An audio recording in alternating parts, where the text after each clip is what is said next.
और अब दूसरी खबर है दुबई से, जहां पर दुबई हवाई अड्डे के पास ड्रोन गिरने का दावा किया गया है। ड्रोन अटैक में 4 लोगों के जख्मी होने की भी खबर है।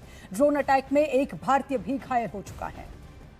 तो देखिए, ये खबर लगातार हम आपको बता रहे हैं, जहां पर दुबई से ये खबर आ रही है। तस्वीरें आपके सामने हैं। ड्रोन अटैक, ड्रोन गिरने का दावा यहां पर किया गया है और खास तौर पर एयरपोर्ट के पास, दुबई हवाई अड्डे के पास ड्रोन गिरने का दावा किया गया।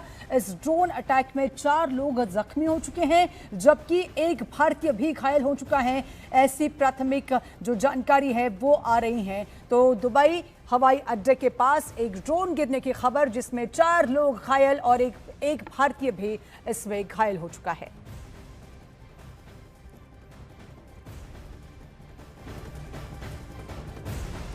तो पश्चिम एशिया में जारी ईरान इजरायल युद्ध का आज 12वां दिन है। जैसे जैसे दिन बीत रहे हैं, महायुद्ध और भी भयानक रूप अख्तियार कर रहा है। जहां इजरायल और अमेरिका युद्ध में ईरान को भारी नुकसान होने का दावा हो रहा है, वहीं ईरान के जोरदार और धमाकेदार पलटवार जारी है। ईरान लगातार यूएस बेस को निशाना बना रहा है। इजरायल में भी तबाही का मंजर साफ देखा जा सकता है। वहीं जारी युद्ध की वजह से वैश्विक तेल संकट भी गहराता जा रहा है।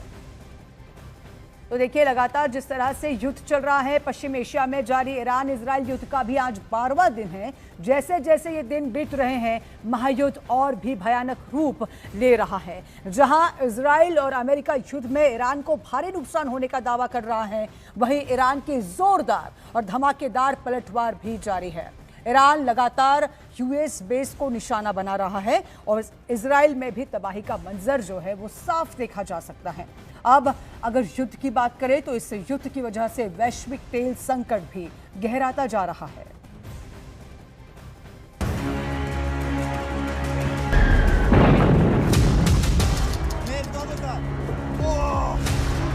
सायरन की आवाज और लोगों के बीच भगदड़, ये तस्वीरें इजराइल से आई, जहां आधी रात को ईरान ने हाहाकार मचा दिया।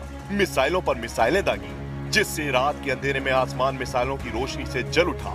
हमला इतना भयंकर था कि नींद में सोए इजराइल के लोग घबरा गए। हमले से बचने के लिए उन्होंने बंकर में छिपना शुरू कर दिया। सायरन बजते हैं, बार बार मिसाइल अटैक किए जाते हैं। सुबह के अभी रात के 3:45 बज चुके हैं। अभी तक तकरीबन 6 बार सायरन हुई हैं, यानी बिल्कुल सोने नहीं दिया जा रहा है। यहाँ पे आप सुन सकते हैं, अभी न जाने कहां पे अटैक होगा।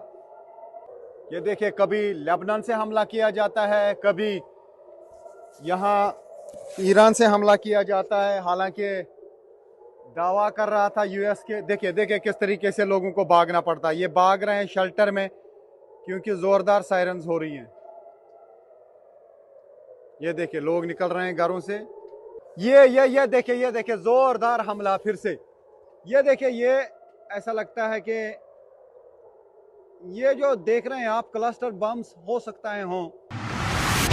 इजराइल की मीडिया ने दावा किया कि ईरान ने इजराइल में 1 घंटे के अंदर 2 बड़े मिसाइल अटैक किए, जिसके बाद इजराइल के तेल अवीव में सायरन बजने शुरू हो गए। इजराइल का दावा है कि ईरान की मिसाइलों ने इजराइल के किसी शख्स की जान नहीं ली, लेकिन ये उसके लिए खतरे की घंटी जरूर है, क्योंकि ईरान नहीं रुक रहा। आधी रात को मिसाइल अटैक करके उसने अपने इरादे जाहिर कर दिए। इस हमले से कुछ घंटे पहले ईरान के विदेश मंत्री ने संकेत दिया था कि वो और खूंखार कदम उठाने वाले हैं, क्योंकि ईरान ट्रंप की गलतफहमी को जड़ से खत्म करना चाहता है। They thought that in a matter of 2 or 3 days they can go for a regime change, they can go for a rapid, clean victory, but they failed. So I believe that option, plan A was a failure, and now they are trying other plans, but all of them have failed as well. And I don't think they have any realistic end game in their mind. They have just started to attack. Iran ने केवल Israel को ही नहीं दहलाया, बल्कि वो समंदर में अमेरिकी जंगी जहाजों को भी मार भगाने का दावा कर रहा है। इसका सबूत है 10 मार्च को IRGC का सोशल मीडिया पर किया गया ये दावा, जिसमें कहा गया कि ईरान ने अमेरिकी नौसेना के जंगी जहाज अब्राहम लिंकन पर 4 मिसाइलें दागी, जिससे घबराकर अमेरिकी नौसेना का युद्धपोत अब्राहम लिंकन ईरान से 1000 किलोमीटर दूर चला गया। हालांकि अमेरिका ने ईरान के दावों को खारिज कर दिया, लेकिन ईरान अपनी बात पर अड़ा रहा। उसने एक और अमेरिका की आंखों में आंखें डालकर बात की और दूसरी ओर इजराइल पर एक बार फिर मिसाइलें बरसा दी। उधर बगदाद में हवाई अड्डे के पास अमेरिकी ठिकानों पर ईरान ने हमले का दावा किया है। हमला अमेरिकी राजनयिकों के आवास के पास हुआ है। तस्वीरें देखिए। तो देखिए ये तस्वीरें बयां कर रही हैं जहां पर बगदाद में हवाई अड्डे के पास अमेरिकी ठिकानों पर ईरान ने हमले करने का दावा किया। हमला जो है वो अमेरिकी राजनयिकों के जो आवास है उसके पास हुआ है, ये दावा किया जा रहा है। हालांकि जो तस्वीरें बयां कर रही हैं वो ये बता रही हैं कि हमले हो रहे हैं, लगातार कई जगहों पर हमले हो रहे हैं और अब तो जो निशाना बनाया गया है हमलों का वो है अमेरिकी राजनयिक, उनके घर, उनके आवास के पास, जहां पर हमले लगातार हो रहे हैं।